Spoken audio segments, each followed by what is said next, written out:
Hi everyone, welcome back. I'm Michael Sandler, your host on Inspire Nation. If you've ever wanted guidance from the spirit world, then do we have the Shaman's Guide to Power Animals show for you. Today I'll be talking with Lori Morrison, best-selling author, inspirationalist, shaman and mystic, and the author of a brilliant new book on the natural world, The Shaman's Guide to Power Animals. And that's just what I want to talk with her about today, about accessing your power animal for incredible guidance in your life. That, plus we'll talk about rescued lost ducklings, salmon at the Kino River, Aberdeen and Grays Harbor, floating on the Okavango River, beams of light and Lake Ilopango, hippos and Botswana, and what in the world a stolen lunch and a baboon has to do with anything. Gotcha. So welcome to the show, Lori. Are you ready to shine? I am. I am so excited to be here with you and all your pals today. And I am so excited to be here with you as well. And I'm going to have to ask about all the pals in a minute. But first, a mighty woohoo! So before we dive right into things, what was your first memory of being far from civilization as a child? Well, I lived off of the Olympic Peninsula in Washington State, and my father had a logging operation, which doesn't sound too kind for animals, but that's what it was in those days in the 50s. And he took me out there, and on our way, we saw elk go by, and we were getting ready to unload the pancake mix for the loggers out there. Mm-hmm. And he said, come on, let's go out on the Quinault River. And we went out there, and the river was full of all these hot pink salmon. And there was a whole family of bear, of course, perfect meal for them. And they completely ignored us. They had no interest in human beings at the time with the feast in front of them.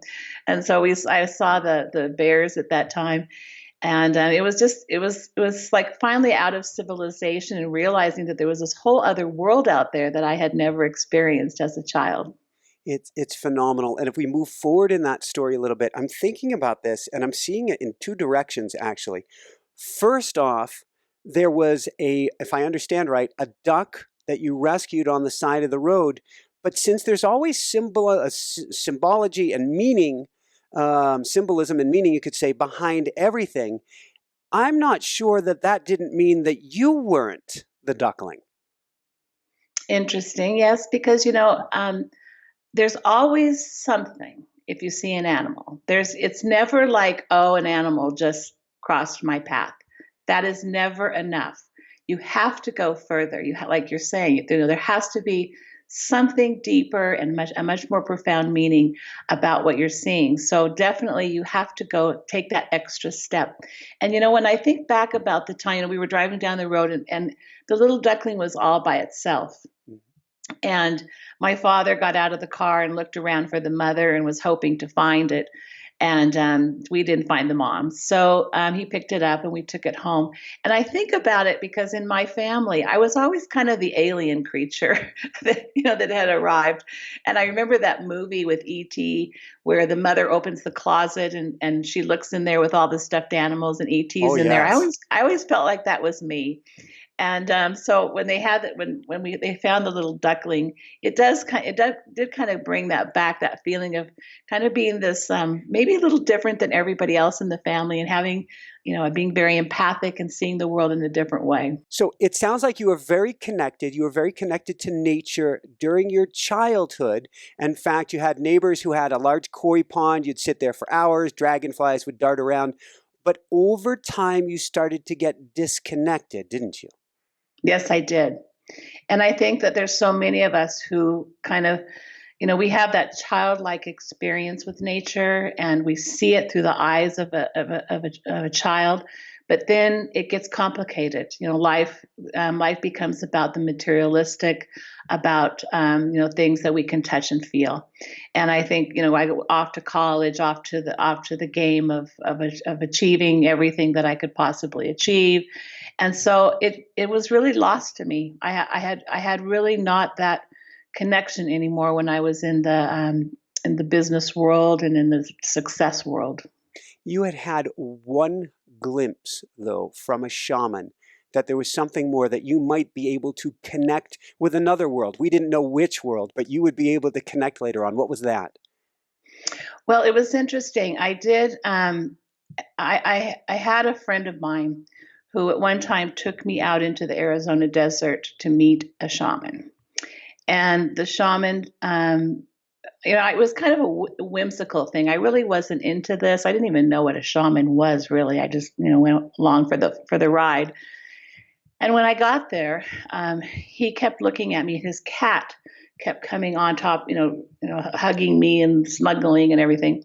And he thought there was something about that. And so he took me into the other room and he had me put my hands in front of him and he put his hands on mine and he says, "There's something wrong. You're in the wrong place. You're a Mayan. You need to be in Central America. Why aren't you in Central America?" And I was like, "I'm in Phoenix. I grew up in the States. I don't get that." He says, "You are a shaman. You need to be back with your people. And that's where your heritage and your world is and all that." And I was like, okay, well, a year later, I met my husband. He was from Central America. We moved back. And there I was in the middle of the Mayan world. So he took me back to, I think it was his spurring on maybe brought me into that idea. Beautiful. And in fact, you ended up, and there are no coincidences in life. What are the odds of you meeting somebody that all of a sudden you're going to find yourself back there? Totally immersed in the Mayan world and ended up living there for almost 30 years. In fact, you lived, if I understand this right, I lived on the side of a volcano, Haleakala and Maui. You lived inside the crater. So it's both this volcanic energy, and I know this energy. You can hear the hum of the earth. You were in the crater of Lake Ilopango, if I have that right, and nature. And I can picture the trees that you're hanging out with, hundreds, if not thousands of birds coming to sit and roost there at night and then going off in the morning.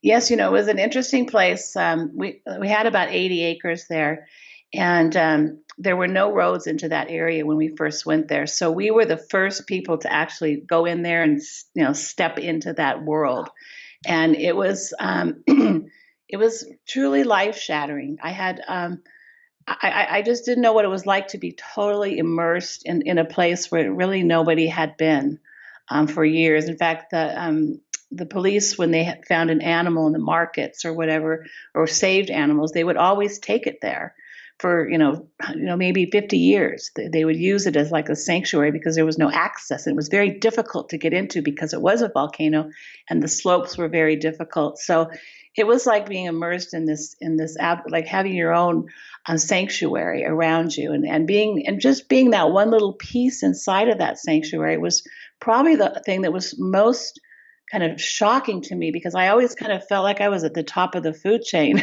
in most of my life. And there I didn't. I felt so much immersed in something and a part of something, not just, dominating another environment. It's making me think not of an ant under a magnifying glass, but you are in, we'll call it like one of those dishes that they use to hear extraterrestrial life, SETI. And that energy is being focused on you for 20, 30 years. That's going to come out later on as you are immersed in this, I'll call it animal sanctuary. In fact, if we go forward, how was it when you went to Africa? Oh, that was it. That changed everything. The experience that just absolutely blew me away was we were leaving the camp and we had trackers with us, and they said, "Oh my gosh, the lions are walking," because normally you don't see them during the day. And they saw that we saw the paw prints, and they were like, "Oh my gosh, this is a big moment. We never see this." So we followed the tracks and we got down into the river bed, and we were just coming out of the riverbed, and there they came out, and they came right around the Jeep. I could reach out and touch them. And the tracker says, "Don't make any, quick moves because you'll be in trouble." So very quiet and very still I was. And so 7 lionesses, and then one took off perpendicular to the Jeep, just running like crazy. She got behind a little small herd of gazelle and ran them towards us in the front of the Jeep. And of course, the rest of the lionesses had lunch that right in front of the Jeep, which was really startling. It was hard for me to understand, but I felt that I had to see that was so important, that moment, because I had to understand the circle of life, and I had to feel the sacrifice, and I had to see all of all that happens at that moment of of strategy of survival. It was quite something, and it ended up being. So fast forward from that, when this experience happened to me, a Haitian shaman was one of my mentors, and she retrieved my power animal, and it was a lion. And of course, at that time, I didn't even know that there was anything about a power animal or anything else, but it was the lion. So that experience was kind of my first step into learning about that. And I've had some mountain lion experiences, none that close. I had a mountain lion that was hunting a deer that hopped out on a trail in front of me, and I'm like between mountain lion and food, and she just looks at me and looks at me, and we looked. I had my camera out. I got some low res images, but I posted them years ago because I'm like, don't take the eyes off of her and don't stare at her, and just feel and send love. And when a lion comes into your field, into your whatever, I don't believe it is ever by accident. So those 7 lions, yes, they were on a hunt, but they were there for you. Yes, I felt very connected to that moment, that there was something significant, extremely significant for me, which I realized later it was. So let's talk about that. You had an initiation in 2010. What happened then, and then what were you able to see, hear, and experience after that? Well, I was living inside the volcano. My husband had died a year earlier, and the first thing that happened was I started, everything shifted around my house about a year after he died. And one day I walked out on the lawn in front of the house, and a cloud appeared and it rained on me. And I had a cook and a lady who helped me in the house. They were both looking from the kitchen, just going, "What is going on?" And they came up to me. And the strangest thing was, it rained, but when it rained around me. It didn't rain on me. So the rain was all around me, but not coming down. So when they saw the rain, they thought I'd be soaking wet, but I wasn't. So this was even stranger. So then the next night, voices started talking to me, and they were very strong. In the meantime, I was trying to figure out, all the changes that were going on at the house. There was snakes everywhere, which we hadn't seen snakes for, we had them, but not in that extent. I must have seen 15 snakes for like 2 weeks. And, snake, what that means, spiritual awakening is on its way. And so I was calling this friend of mine who was a psychic, saying, "Why are there all these snakes around my house?" And she's like, "Oh no, this is not good." And so the voices told me to get up. It was during the night, and to walk out to the point, because it was a peninsula that stuck out. And I got there to the point. I was had shifted my perception of reality at that time. It was I could hear spirits and I could see them. And then this group of what I believe were Mayans at the time encircled me in spirits and asked me to lay down. So I did. And a beam of light entered my body. And I was gone for 3 hours. I wasn't conscious. And when I woke up, I was paralyzed completely. I had only from the neck up. And so it took me a while to kind of come out of that. And then finally, I was able to, crawl my way and get back to the house. And then from that moment on, I saw 4 jaguars around me all the time. And they just started talking to me. And, it was obviously, there was nothing in my understanding that could understand why I was talking to 4 jaguars. Yes. And what they wanted and what, what role they had in my life. And it ended up being About a 2 to 3 year process where I lived pretty much in the fourth and fifth dimension of reality. And of course, then I was diagnosed as mentally ill and all that goes on. But I did spend the time, and I was initiated mostly by animal spirits. We don't have to go there fully today, but I have a dear friend who lived with me a long time ago, a roommate who had similar but different experiences. And what I learned from that is that a lot of what we take as mental illness is actually tuning into another bandwidth. We medicate it to kind of stuff it down, rather than, you were fortunate. You found a Haitian shaman who helped you to be able to surf these waves, because I can't even imagine the Yes, torrent that you've been drinking from. exactly. And of course, when you start telling people that you're talking to Jaguars for 2 years, it's you might have it. There might be some people who might have a problem with that. Yeah. So this Haitian shaman helped, and in fact, what did Lion have to do with it at this point? Well, they were trying to figure out what my role was, because there was a bigger role for me at the lake, and it ended up being on December 21st, 2012, where I helped release the spirits that were under the lake. And so I got the two women who were amazing help me. And we did lots of ceremony. I even went to Virginia where they live. We did ceremony calling in the people, the spirits and the ancestors from the lake. We did tons of work trying to understand what my role was in it. My memoir is about all this. It's Lori, the Disintegration of My Ordinary Reality is that book. And she, when we were at, right before I was to do the ceremony to release all the souls under the lake, that's when she was called to bring the lion in.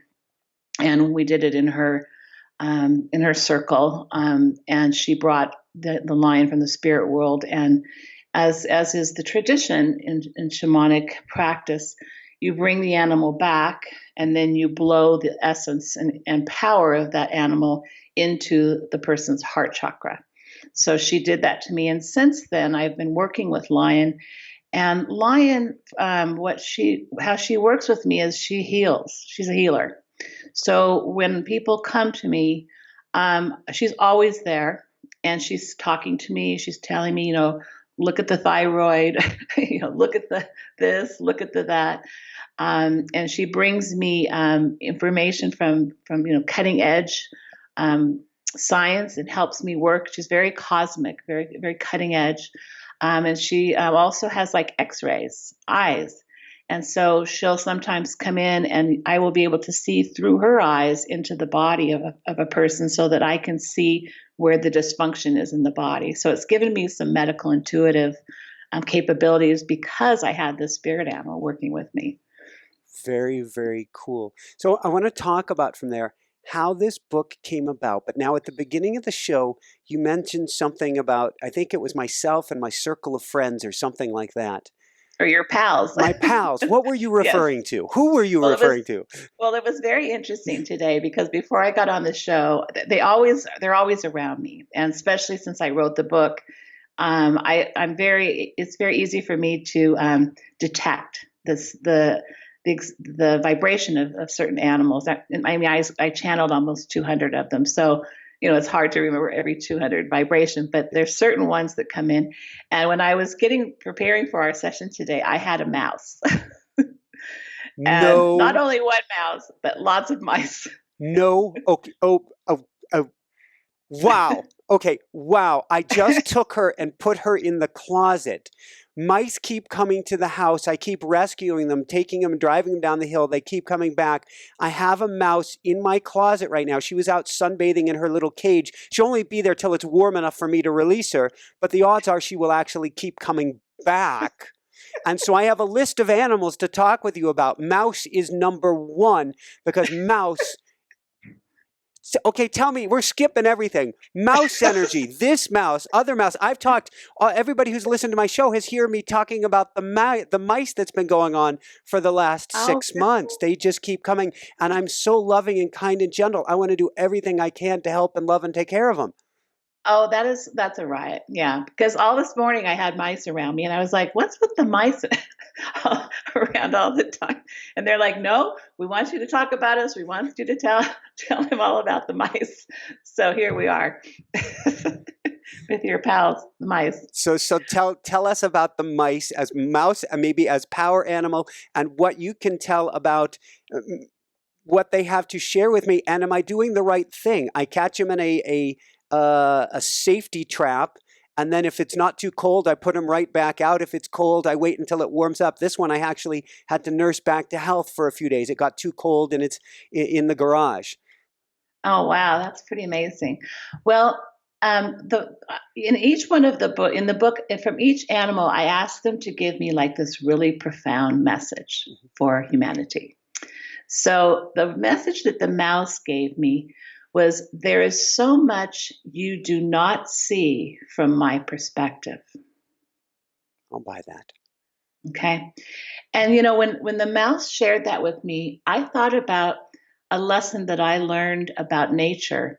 And that was when I would go for walks with my granddaughter, who was, 3 feet tall or whatever, 4 feet tall. And she would see the world completely different than I did on a walk. If we were out in a park or whatever, she'd go, oh, look at that, or look at the bug, or look at the thing. And I was looking, up here. And I realized that I wasn't seeing all of nature at all. I was just seeing that, maybe 2 feet in front of my face and, side. And so when we think about the mouse, that's really kind of an interesting perspective to say, well, wow, a mouse sees something completely different than we do. It looks probably up at us and probably wonders, what is that? But a mouse is very much about, when it comes around, it's usually trying to tell us to see things from a different perspective, to widen the view, to move out into the world in not such a, kind of with the flappers on and wondering, just kind of heading forward. It's expanding the view and seeing, maybe looking at our feet as we walk, or looking at a different perspective of a problem or whatever. And the other thing about the mouse, as far as just characteristics, is they're very animated, and so are you. You're very animated, and mice are they're very much like that. They have tons of facial expressions if you really sit and watch a mouse, and it's they love to chat, and they like to chat to each other, and they have a very complex communication system with a lot of ultrasonic sound. So lots going on when they're having a conversation. And the other thing about the mouse is it's very timid, and it will quiver when it's stressed out. Yes. If you've seen it. And it will even play dead. I mean, they're very creative. If it's in pursuit, by a predator or something that has it. And the other thing about them is they're very tidy.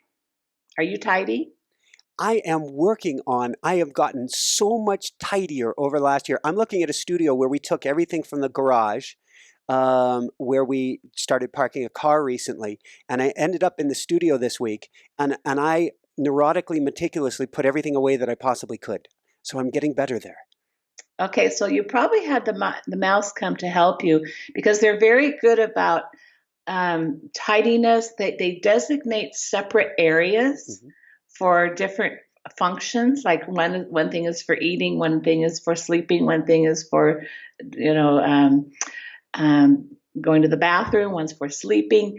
So they're very much they designate the different areas, and their whiskers are also very highly detective of the outside world. And they're very connected to spirits of the natural world and also fairies. The mice love the fairy world. And so anyway, we can learn a lot of lessons from the mouse. In the book, what I did is I went all over the world to try to find out what each indigenous culture felt about the animal. And so, I tried to condense it down as much as I could. And the Hopi, which is right up the road from me, between you and I, they told lots of stories about mouse to their children. And one of the things they taught with the mouse was size doesn't matter. And that with courage and persistence, you can prevail. Anyone can achieve whatever they want. The size doesn't matter. And it was also revered for being able to succeed at very difficult tasks, because the mouse is very intuitive. It knows where to go. And I recently called in mouse myself, because it's very difficult to find rental property, and I need to move. And so I needed to find a new place to live. And mice will always find the perfect home. They found the perfect home with you. I mean, yes, they did. talk about good choices, right?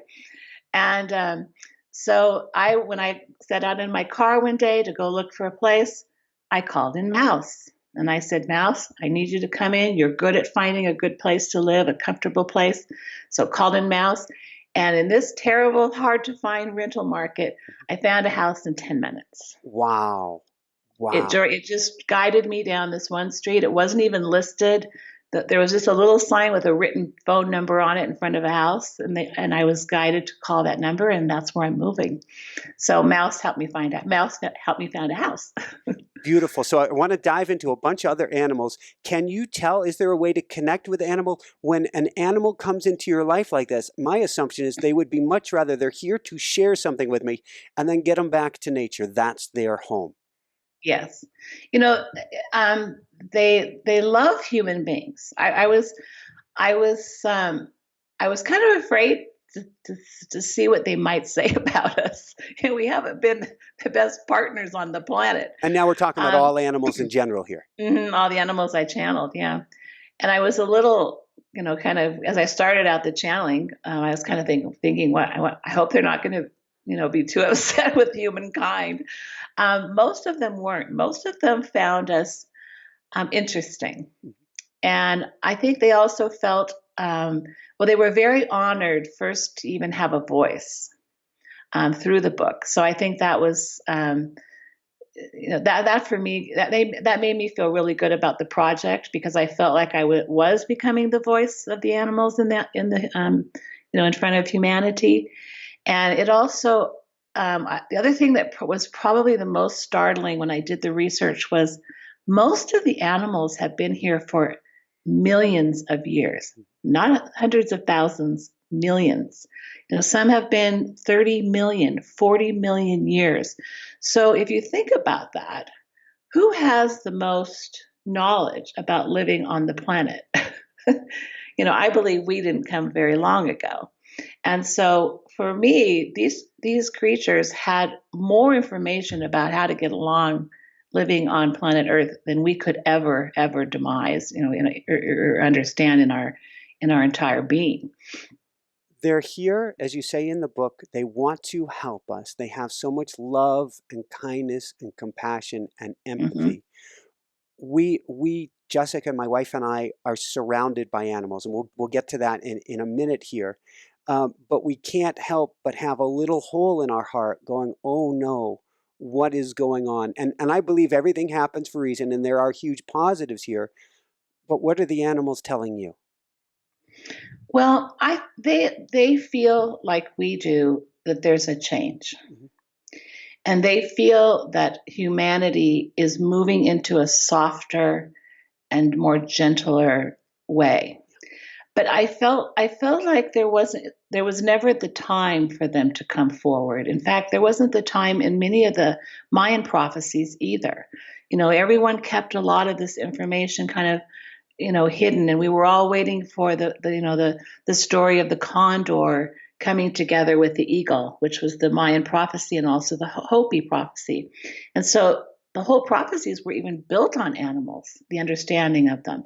So, I think they're realizing this is their time. This is the moment when they can come forward, when we're able to actually hear the message that they have. So many times we weren't even ready to hear it, or even to believe that an animal would even have the ability to converse with us or share. Do we all have a power animal? Yes. And how that works is, and I study this a lot because I've worked with a lot of people on this, we're restoring power to people. And there's times at the beginning I was a little worried, like, what if, I kept waiting, hoping, because I would work with someone and then I think, oh my God, what if they don't have one? That was the thought in my head. But every time I worked with them, something always appeared. Now, what's interesting about it is it can be sometimes the most obvious thing. Mm-hmm. Like, for example, on my website now, you can go on, I will scan the period of time in which you were born, and I can bring the animal to you. Can you tell us where, tell us the URL, and so maybe we can guide people right to that? Yeah, it's lorimorrison.com, Mm-hmm. and then you just scroll down a little bit and it says, what's my power animal? And it's a girl sitting on top of a lion. And just click on there and you fill out the information. And I pull in that animal. I use a very sophisticated program where I take your birth date, I take the birthplace, Mm-hmm. and then I scan that time with the different energies of the animals, and then it pulls up the animal that was present at your birth. But that's the animal that's at your birth. And so to me, that's kind of like the animal that came in to guide. It was kind of the main guide. But then you'll have animals that come in and out of your life all the time. But the stories are amazing when I've been doing this because, for example, one girl got on, and of course, I don't know the people who are signing up, most of them. And so she signed up to have it revealed, and it was a swallow. And she sent me a picture. She had swallows tattooed on both of her arms. Wow. And then another woman, hers was mountain lion. And she said that a friend about 10 years ago had given her a picture of a mountain lion and says, you need to have this picture. And she had it over her bed for the last 10 years. So it's so many, it's amazing how it's happening around us. We're involved, we're connected, but the awareness is just not enough to realize that that's our power animal. When I met my wife, and I think it took us a couple of days to speak, I was so nervous because I knew she'd be my wife. And we went outside of this meditation center, sat down on a stoop, and about 10 ravens or crows, probably ravens, showed up, landed right above us. And I'm talking to Jessica, and I look up at them and I go, I know. I felt they were saying, she's the one. She's the one. And she goes, did you just talk to the birds? And I said, yes. Yes, I did. Well, it was really funny. When I first started the book, little did I know what I was getting myself into from the beginning of it. But I thought, well, I'll start alphabetically. Mm-hmm. So the first one was aardvark. Yeah. AAR. And I think aardvark is the first word in the dictionary, even as a word. And so I thought, okay, aardvark. So I started out of my house to take my walk with my dog, and there was aardvark. And that aardvark talked to me for days on my walks. Wow. And he started showing me Africa and the different animals and what it's like to be an aardvark and what an aardvark would think about this or that in my life. And that aardvark was actually kind of the guide who took me to each one of the animals and kind of was like the head of the project that I was going through. Very, very cool. How do we call in our own power animal? Well, I think it's helpful to know what the animal is. So that's why I did set up that structure so you can kind of begin to connect with, the animal that it is. But I just simply ask.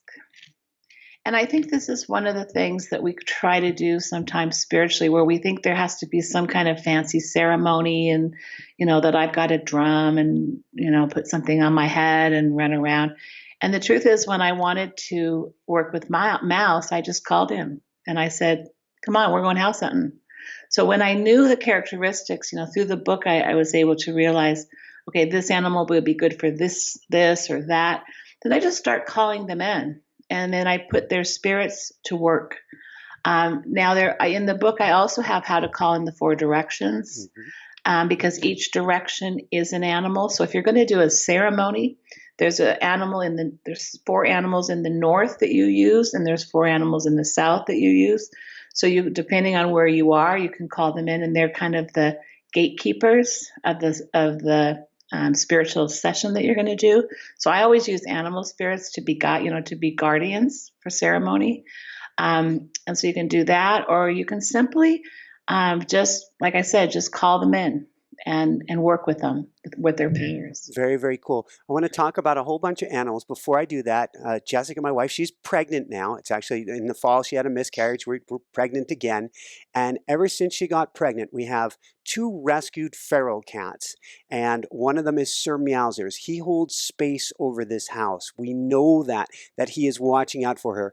And as soon as she got pregnant again, he started crawling up right on her belly, right on her womb. And when she sleeps, he is there. Yep, that's very true. And cats are healers.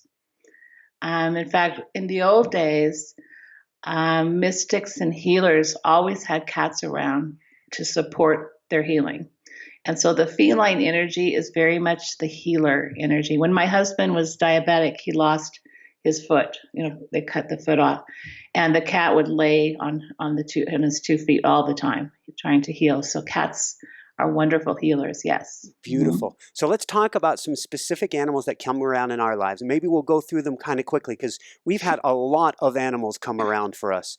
First off, I was doing an interview yesterday, and Woody's been around for the better part of the winter, but we're hearing on the tin roof of Woody the Woodpecker. Tell us about woodpeckers, because he has a message for us. Okay, well, I'm going to read what the woodpecker told me, so you'll get his beautiful message to humanity. Very good. It was, pecking away at your fears can clear the air for enlightenment. Ooh. Okay, so he was, and the powers of the woodpecker are going deeper within to excavate the truth and learning to journey with drum beats. Very, very cool. Yeah. We have the drums here. Okay, so maybe you need to be doing some drumming. It's probably a sign. Cultivating the belief that nothing is impossible. Yeah. And it says when a woodpecker comes into your life, it's time to dance to your own rhythm. And it's time to carve out your own space and spend some time alone. And it's destroy all the obstacles that your thinking creates. And it's about the crown chakra. And, excuse me. And it says some Native American shamans put a necklace of woodpecker feathers around someone who had been bitten by a rattlesnake to heal them. So they're very healing. And the Masas of Africa believe that if the pecking of gray woodpecker is heard in the right ear, it is a good omen. But heard in the left, it is a pretext of evil. Wow. So that's an example of how you can go to the book and find out. Of course, then you get the full text of what the woodpecker means and all that. So let's go from woodpecker. I wanted to go to hummingbird next, but we'll detour. We'll sojourn here, which is when we lived in New Jersey a few years ago. Snake, and in particular rattlesnake, was everywhere. We had rattlesnake come up on a tree in front of us, cock its head to us, and we spent half an hour eye to eye with rattlesnake, who then slithered down right by our feet, went in a hole, past a mouse. And we're going, please don't eat the mouse. Please don't eat the mouse. Oh my God, I forgot about that. And then came back up by our feet and then went away. And then we had a few days or weeks later, a Kundalini experience. These are endangered rattlesnakes. They're not seen often, in a Kundalini embrace in front of us, up like this, doing this dance. So snake is always, and so when you said snake earlier, I don't go, oh no, snake. I'm like, woohoo! Snake energy, good. Oh yeah, snake is probably one of the more powerful creatures that if you see one. When there was a friend of mine here in Sedona who I knew pretty well and knew her life circumstances at the time, and she'd gone on a walk and seen 11 snakes. Wow. And I said, you know what? Change is coming, girl. I said, I don't know what's going to happen to you, but change is coming. And oh my God, she was in 2 months, she was divorced. She had changed house. Her whole life was upside down and turned around. Of course, I always look at endings as beginnings as well. But Snake is very much about change for sure. Thank you. So let's go from there and talk about last summer. We had a massive forest fire across the valley from us. Just a few miles away, an extinct volcano was on fire. And we had put up hummingbird feeders. And we counted by the end of the summer, we were feeding over 1,000 hummingbirds an hour. Wow. It was crazy. Hummingbirds were everywhere for us. Yeah, Hummingbird is about the journey. And they come, one of their stopping spots is here in Sedona. And they're about being playful. They're very playful. If you see them, they're also about endurance. If you're going to be going on in a large, long project, if you're going on a trip, you take Hummingbird because they know exactly where to go. Yeah. They'll find you the best hotel at the best price. Hummingbird, they'll find you the perfect restaurant. But yeah, the Hummingbird told me, be quick to realize that the path is clear and the navigation set, which told me that our paths are very much set out. We think we're actually in control. It's hysterical. That we really actually can figure this entire universal plan out. And it says the destination while you are here is the heart. And I thought, that was so perfect. And I saw the hummingbird like just going straight into the middle of the flower. Yeah. And that goes right to the heart of the matter. So they would the Indians would call in Hummingbird for the journey ahead, giving them maybe some clairvoyance as to what was to come, and also guiding them to that heart energy that we're all trying to land into as we take our earth journey. Very cool. The most common animal that we have around us right now, and they will come right up to my window during a recording like this. I have the blackout curtains down, but if I'm to open them, oftentimes their deer are hanging out. So there's it, deer hanging out right outside our windows, which has happened with you as well. What is deer here to tell us? Well, deer, I had two very interesting experiences with deer.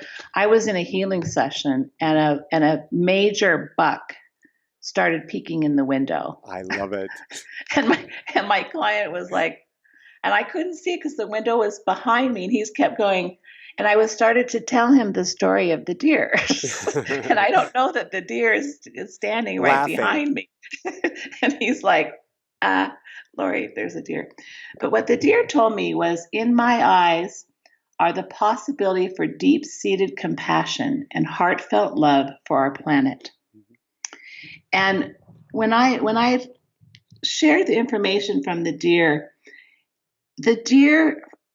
story that the deer shared with me, even before the book, was when a child is born, I call that moment is when a baby deer is born. It's the 5 minutes of joy. Yeah. And if you've ever seen the little baby deer fawn born, they jump up, they're, going crazy, they're running all around, they're so happy. And then all of a sudden they turn and look at mom, and mom's head's going like this. And that's the moment they realize there's something to fear. And so I always tell people, that's what happens to us as human beings. We're born and we think, oh, this is great. I made it to Earth. Super. Yeah, cool. Way, great.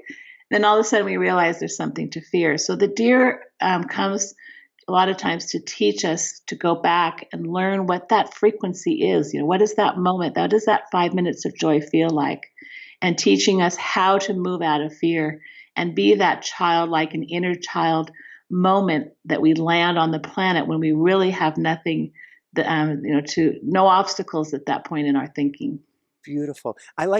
You've got me thinking now of putting on almost an animal suit in a sense. We had a guest on a while back, sports psychology, talking about having your alter ego, your Superman costume, so to speak.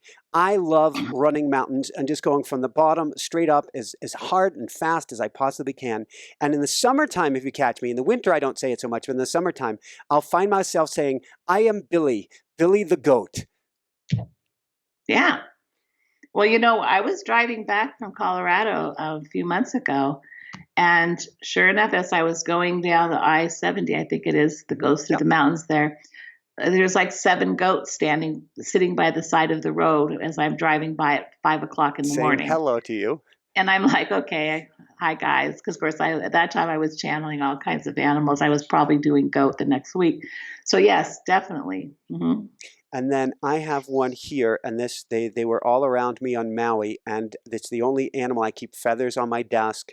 I keep mouse on the next desk, but I always have turtle with me for everything that I do, and for all of my coaching and everything, I bring turtle.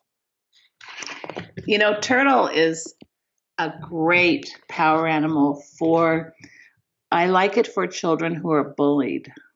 Ooh, tell me more. My granddaughter has cerebral palsy. Mm-hmm. And, when you're not perfect, in quotes, you get a lot of, there can be a lot of trouble at school about that. And one of the things I did with her, because she was always, feeling vulnerable because she couldn't walk as, very well and stuff. And one of the things I did is I brought her power animal back, and it was a turtle. And I blew the turtle into her heart chakra, and I said, how you doing? And, that kid graduated from college. Woohoo! Yeah. And I go back to that moment when she found out that was her power animal, because that feeling protected, walking through the world knowing that nothing could harm you, and that no words, no feet, no one's comments could penetrate you. And I give a lot of credit to that animal and her relationship with it, because after she realized that was her power animal, she started calling it in. She's like, I need to pass this test. I need help with this. So she started to work, very, very closely with this power. And I attribute her power animal experience to a lot of the success she's had. Awesome, awesome, awesome. Let's talk about an animal that surrounds, a lot of us all of the time. Some people love them. Some people think, oh, stay away, dangerous. What can you tell us? And I love them. They've landed on me before almost every poignant event in my life. I love them, love them, love them, love them, love them. The honeybee. Yeah. Boy, that it almost brings tears. That animal, I have to say, it's such an emotional animal for me. I went to the Yucatan about a couple years ago, and I was with some Mayan people, and they took me to one of their villages. And in the Yucatan, they have logs where the bees are. The bees do not; they burrow into these logs, and the bees don't have stingers. Wow. It's all only the bees in the Yucatan.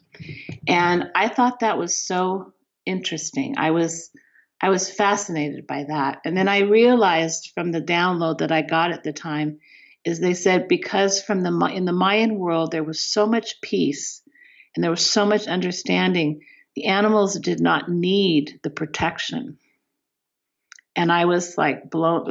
That just blew me away, because there wasn't such a strong survival feeling among the animals. And it just happened to, last with the bee. But the bee is about determination. It's about collaboration, and it's about productivity. And what I see in the bee is that when we are, all of us are trying to turn the light on, around the world, there is no better animal to engage in this process, because they will collaborate with us. They will work on spreading the light. I mean, when we take a spoon of honey, we are drinking or eating, like what, 5,000 flowers at that one moment. I mean, what a spectacular thing. And I remember when I was going into the temples, the Mayan temples, our sacrifice was to take a spoon of honey as our sacrifice, as our filling us up with that piece of nature as we walked into the Mayan temple. And I felt, and I believe the honeybee has a tremendous significance for the ascension process and for the enlightenment process that we're all working on. It's a tremendous symbol for that. I have a coaching certification program where we're training coaches right now. And I was coming up with what's the name of everybody, and I got out of automatic writing. Well, they're the super bees, and I ended up teaching them about actually the cocoon and the butterfly. Going, why am I? It seems like butterflies. Why am I being told it's bees? But I got loud as day. They're the super bees. Yeah. And it's true because what the bee told me. The bee said the hum of the universe vibrates through us and all living things. And then they make that sound, that vibrational sound, Beautiful. And that is that spreads everywhere through the flowers, through everything. And so they are the little light workers. And they're going to teach us how to collaborate, because one of the problems is we don't collaborate in this. A lot of times we're all on our own spiritual journey, going along, but bees will teach us about the collaboration. Thank you, thank you, thank you. So many more animals I want to cover. We'll see if we have time to get to any more of them. Before I do that, what are the top 3 things we need to know from our power animals? I think the most important thing are the powers it can bring. You want to know, like I've talked about my granddaughter, what did she need? She needed, strength and protection. She needed to feel protected. So I think it's important to know what powers they can bring. So in my book, I have a little bit of an, interesting opening about, what they're like, what the characteristics are like, what are their powers in nature, and then how we can pull those powers into us. The other thing is an awareness. I think they show up a lot for us. And it's really important to know what the message is, because we can be completely unaware walking through life and have all of these messages coming to us. And it would be real easy if we just listened and were aware. And we would avoid probably a lot of pitfalls. So we want to know the types of messages that they would bring. I had an experience that I'll never forget. One of my mentors, she used a tuning fork, and she went out and she was working with the tuning fork here in Sedona near the creek. She was working, and the Haitian shaman that was one of my mentors, they were both outside working. And she looked over at me and she said, "Hawk is coming to bring you a message." And I said, okay. Of course, at this point, I'm a little skeptical still. And she says, "Sit down." And she said, "Put a Herkimer diamond on the patio."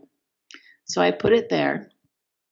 And sure enough, right down the creek, flew over the yard, came right over my head, and landed right here on a branch. And she said, "Hawk wants to speak to you." And it was a real hawk. Yeah, this wasn't a spiritual one. And the hawk, and then we all sat in meditation, and the hawk shared its message with us. So I think the third most important thing is believe. Because if you question, if you're skeptical, it's never going to be as powerful. And these experiences, I wouldn't trade that experience ever. It was beyond, what my mind could have ever dreamed. So I always tell everyone, keep the imagination open. Make sure that you don't, close yourself off to the possibility that animals can bring you a message. Thank you, thank you. And when we when we are there, you were mentioning meditation. If there is an animal experience, I'm driving up the driveway a few weeks ago, there's bald eagle, there's one eagle and then a bald eagle right beneath it. And I'm going, are you kidding me? Pause, drop in. What do we do? What's the best way to connect at that point? Well, I think, at that point, I get quiet because I can listen. And I'm lucky that it's easy for me to receive the message. We can all do that, though. It's not that I have some special power. Everybody has it. So I think at that moment, it's to be quiet and to say, what is coming through for me? Because oftentimes, in fact, I channeled 200, and most of the time they gave me images. They did not speak to me that much. It didn't say, well, here's what we think. Only on that message for humanity did they speak. The rest of it was just downloads, showing me pieces of life, showing humanity, and showing their experience, their way of seeing the world. So try to see what images come up for you at that time. Are they trying to show you maybe how to resolve a problem? Is the answer coming up? Or are they trying to give you a premonition about something that's coming, warning you about maybe something that's coming up for you? So kind of focus more on looking at the image that's coming into your mind than trying to actually talk to them. Thank you, thank you, thank you. Years ago, probably a good 25 years ago, I found myself down on the Navajo reservation and found some starving dogs that I ended up rescuing and taking home with me. It turns out they were somewhere between half and maybe 3/4 coyote. And Mm-hmm. I raised the coyote, or more like they raised me, for several years. And one of them stayed with me till she was 17 and a half years of age. And I Wow. know she is still by my side. What can you tell us about coyote? And for those who don't have coyote, about dogs? Well, the what I have found in my experience is that the domestic animals are more in service to us in the third dimension. So we don't see them in that kind of spirit teacher role, like we do the wild animals. The animals, the domestic have decided to be with us physically. So their support is that. Now they're more kind of like, for example, like my husband who died, he's on the other side. He's in spirit form, and he comes and supports me from that spirit world. I see the domestic animals in that world. In fact, when he died, he told me, Lori, they're all here. All but my German shepherds, my cats, everybody, they were all there. So they're more in service to us in that realm. The coyote, for example, and I have lots of coyotes who come around, and the coyote was always very much honored by the Navajo if they were on their property. It was kind of an honor to have the coyote around. But they're also about surprise. Oh, yeah. Tricksters. Trickster. Yeah, they're very much about the trickster. And they oftentimes when they come around, and I get them a lot. I've had them even come peek in my window in my office here. The other day I had cool. 3 of them running around playing with a rabbit. The poor rabbit didn't make it. But when the coyote comes around, the message I get from it's lighten up. And, I might be like so intense. I might be working on writing my book or doing something. And then the coyote come by and look at me. And that message, those eyes are telling me, you are too serious. You need to chill. And I'm like, okay, the coyote came by. I'm going to chill. So, yeah. But they're very good parents. They're wonderful families. And so they're very loyal to each other. Thank you. Last animal I'll ask about, then we'll do maybe a brief meditation here after a couple questions, which is I was thinking of asking you about rabbit, and then I went to fill our bird feeders this morning, and there were on the fresh snow rabbit tracks. Yes, rabbit. I love rabbit. In fact, I just wrote an article about the rabbit because now that Easter's coming up, everyone wants to know about the rabbit. Of course, rabbit now, since you're working on having a baby, Yeah. that's the perfect creature to have around you because rabbits are about fertility. So we all, they even use rabbits to find out if you were pregnant. But you would call in the rabbit for planting seeds for a new project, okay, and to develop appreciation for sensory power, and to trust the friends that you meet on your journey. They are all teachers, no matter who they are. Okay, so that was the powers, and it says that if you see a rabbit, that you may be very fertile and ready to conceive. So that would be perfect for you right now. And it says, do not always feel you have to be on alert. Some days you just need to trust that all is well, because they are oftentimes always on alert. And release any fears that are keeping you frozen in place, because they will freeze. Rabbits will freeze. And so if you see one, sometimes it means to release fear so you can move forward. But rabbit is about vulnerability as well. They live their entire lives as coyote food. So they feel, they can teach you a lot about vulnerability and your strength so that you can have, the sense of abundance, even though you are vulnerable. And they're also about creation. The rabbit is if I was going to create a new project, or if I was an artist, or if I was going to make something, express something, my creativity in some way, I'd like to have rabbit along. Awesome, awesome, awesome. Lori, we could just keep going and going and going. This is so much fun. What Jessica would always want me to ask as we're wrapping things up, a question for parents and their kids. What advice would you give parents to help their kids connect with a power animal? Well, one time I had the opportunity, like with my granddaughter, I asked, of course, permission from her parents, because it's something, you're doing some spiritual work, and so we should always ask permission.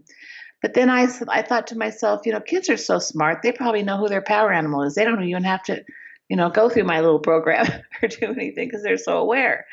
So instead of doing the normal thing that I did, I just did a little bit of drumming. Mm-hmm.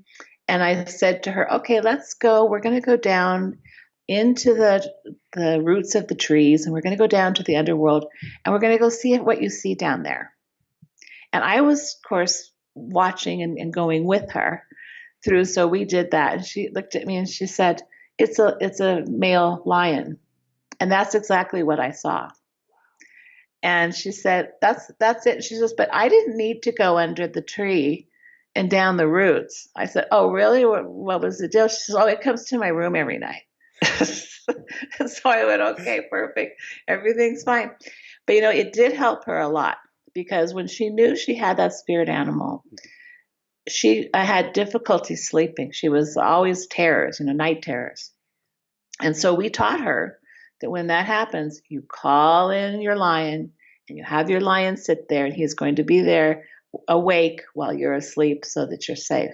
And, it solved the night terror problem. So I find a lot of uses for children in helping them. And then, if we're a school, if you need intelligence, the book is really great because it has all the powers. So if they're scared to take a test, I have my test today, we'll go in and find out maybe the owl for wisdom. Yeah. So take the owl with you to school today and call the owl in and have the owl help you take that test. So I love using the animals with kids. They get it real fast. So it's a wonderful tool. Very, very cool. Where can people go to find out more and to find your beautiful, beautiful book? Well, the book's on Amazon. Mm-hmm. You're welcome to head over there. It's also on Barnes & Noble. It's just starting to be shipped. I just got the boxes today. In fact, they were at my front door right before we got on. And so it's going to be in some of the bookstores. If it's not in your bookstore, let me know, and I'll make sure they get a copy. And it's also on Kindle. So if you want to, you can have the Kindle version. If you're just walking around and you want to find out what's going on, you'll have it on your phone. And And then, like you say, the book is, I really like the book because it's kind of nice to have the guide around the house, like, oh my gosh, there's a swallow. What does that mean? And you've got, kind of the book to go to. And then the pictures are lovely. There's lots of beautiful illustrations through the book. I actually included some of the birds from Central America that I was so fond of in my sanctuary. Yeah. So you're going to find some interesting birds that maybe you haven't seen before that have some interesting powers as well. Very, very cool. And your website one more time is? Lori Morrison, Lori Morrison, MORRISON.com. Very, very cool. And before we do a really brief meditation, any last words of wisdom you want to share with people, or you would think that the animals would want to share with people? Well, let me just tap in to see. I think the mouse has something for you. Let's see. That is so cool, Lori.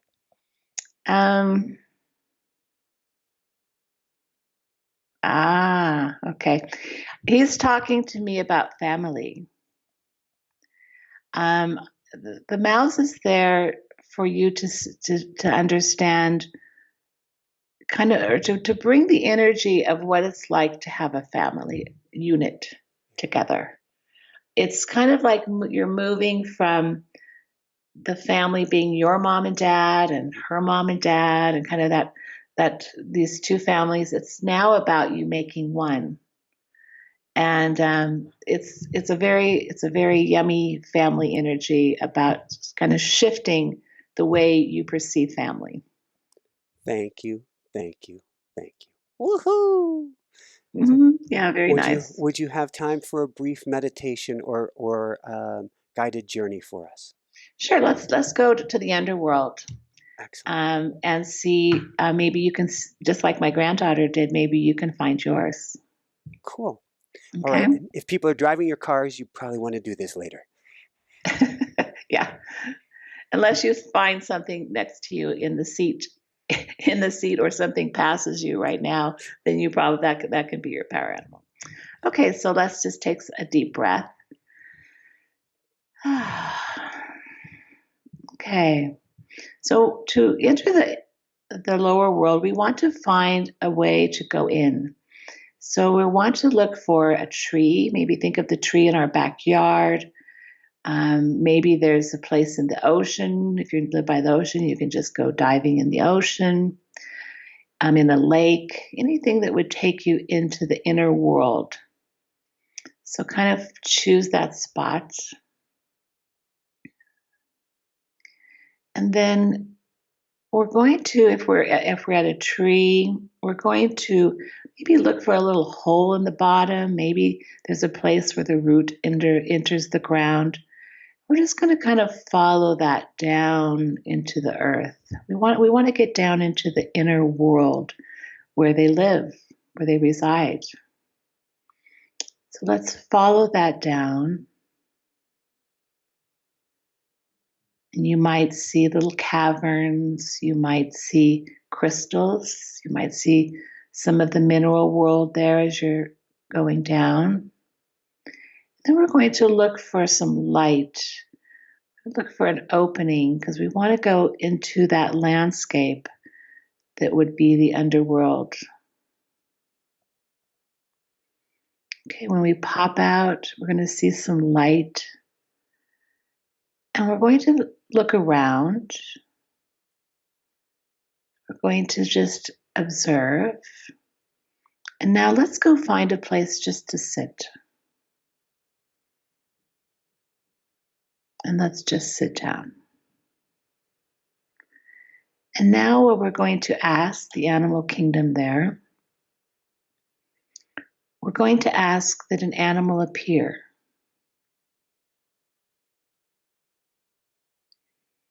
And we may have other animals come. Maybe they will be bringing us that animal. Maybe there will just be one animal. Maybe there will just be a field of animals. But we will just sit there. And if we see many of them, we will ask the spirit world to ask that one of them appears, comes forward, presents itself to you.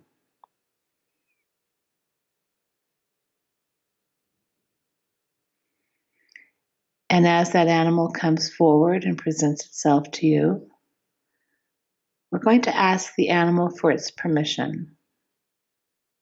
We're going to ask if it would like to come back, if it would like to be reunited, if it would like to come back with you. And we'll wait for the response. And since most power animals are delighted to be reunited, we're going to ask that animal to enter your heart chakra and to merge with you. At that moment, if it's a bird, you may feel like you have wings. If it's a animal that has paws, your hands may feel like paws. If it's a reptile, you might feel you have scaly skin. So we're going to ask it to merge. And we're going to thank the animal kingdom for bringing the animal to you. In this place, we always go with gratitude and appreciation. So now we will go back the way we came. We'll find that opening again. And we'll go back either through the ocean, through the lake. And we'll come all the way back up the roots of the trees if we went through a tree. And we'll come back to this place. And it is complete.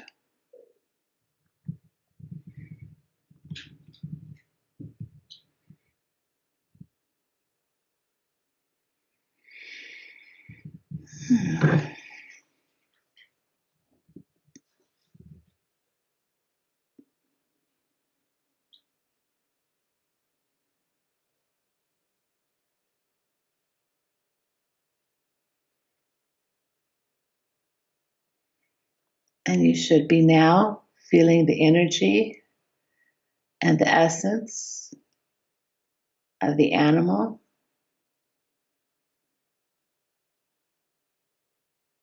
And can be ready to work with that animal now and use this animal as your guide to the animal kingdom of spirits. And in the future, use this animal to take you to the underworld, to give you the wisdom that it lies there, and to call on the rest of the animal kingdom when you need support and help on your life's journey.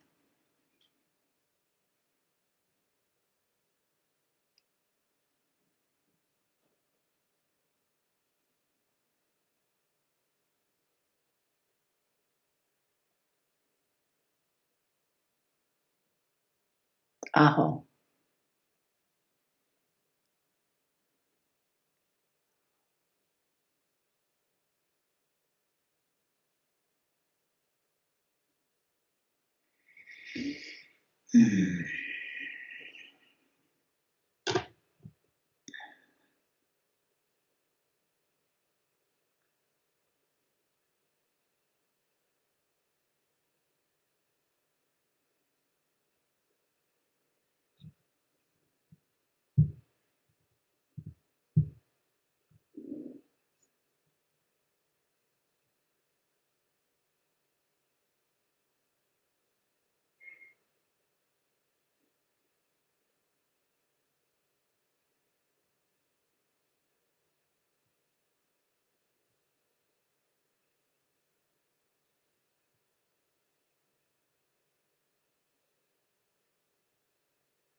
Thank you so much, Lori. Thank You're you. welcome. Thank you. Thank you. Woohoo! So everyone's going to be all powered up for the weekend. Absolutely. They're power animals. I'm going to be hummingbirding away, apparently. Yes. Thank you so much, Lori. Ahead. This was such a beautiful treat. Love your book. Thank you so much for all you're doing, and thank you for putting us in touch with the animals and with the natural world and with all that they have to share with us. And thank you, Michael, for inviting me today. It's been a pleasure to spend time with you and your audience. It so goes both ways. So for everyone out there, this is Michael Sandler saying, be well, have fun, get the Shaman's Guide to Power Animals, and discover your own power animal today, and shine bright. Woohoo! Thank you so much, Lori. Thank you, Michael. You're just a sweetie pie. It goes both ways. Big hugs. Big hugs. Yes, big hugs. Big hugs. Thanks so much for watching. If you enjoyed it, be sure to like below. Also, leave your comments. Have some real fun with it. Subscribe to our channel where you're going to get more great videos, more interviews coming up. And check out our website, inspiranationshow.com. That's where you'll find tips, blogs, information, videos you won't find anywhere else, and useful and helpful resources to really help you kickstart your life and to shine bright. Thanks so much again. Thank you for your support. Like, comment, subscribe. See the website. Thanks so much and have fun. Of course, shine bright. Woohoo!